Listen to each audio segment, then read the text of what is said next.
Hi, so I'm Mark Walsh from Embodied Yoga Principles. This is a video for people that are interested in EYP but can't get to a class. Now EYP is spreading all over the world and there are teachers in different locations around the globe. However, I know there's still a lot of places we don't yet have a teacher. So if you've watched some of the videos, great, I'm happy you're interested. Do watch more. There's lots. I'm giving away all my best stuff actually on video.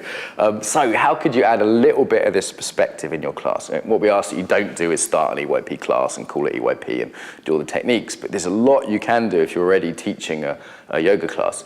So one thing I'd suggest to any, say, Hatha Yoga or Vinyasa Yoga teacher is to say while doing a posture, let's say you're doing a classic Warrior Two, is to say, where does that show up in your life? Just ask the question, is that something you do in your life? You could ask, is that familiar? Is that something you tend to do as a habit? Is that something you long for? You could ask, where do you need a bit more of this in your life or a bit less? So just those kind of coaching reflection questions that we use in EYP, please do, take them away, use those. They're the kind of thing you can do in any regular posture, whether it's, forward bend, child's pose, Warrior Two, is actually ask people to reflect a little bit. You can ask people to reflect a little bit at the end of class, to actually have a little verbal section where people mindfully communicate like different insights from the class. That could be helpful. A classic one that I see a lot of teachers using anyway, which is quite EYP-esque, would be something like, you're doing a stretch and it's like, okay, notice how much effort you put in.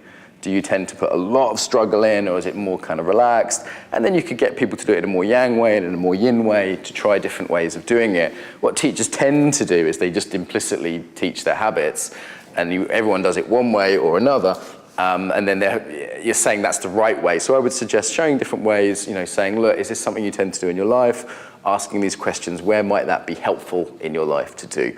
So just adding that little bit of reflection, I think, can make it more EYP-like. Showing different options, so you could do, say, something I can do with this attached to me, a cat-cow.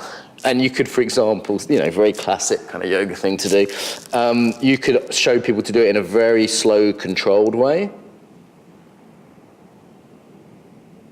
And then you could do it in, say, a more kind of creative, kind of chaotic, kind of, all over the place kind of way. And again, you could say, is either of those a habit? Do you tend to be more controlled or kind of more all over the place? Which could you do a bit more of in your life? So giving people options, connecting life to it a little bit more, I think is very helpful. There's lots of other concepts we have for that are a bit more like training is needed, but I'm not protective of like the questions and those kind of things. That's something anyone can explore. Look at some of the other videos as well. I think any experienced yoga teachers are going to get loads of good ideas from the other videos.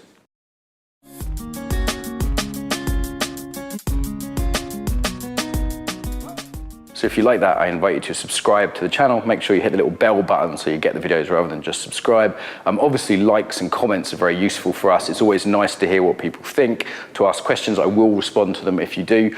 So ask questions, share your own experiences, and it just means that more people see the videos, which is nice for us. It also means you're more likely to see it yourself in the future. So if you've liked it, please like it.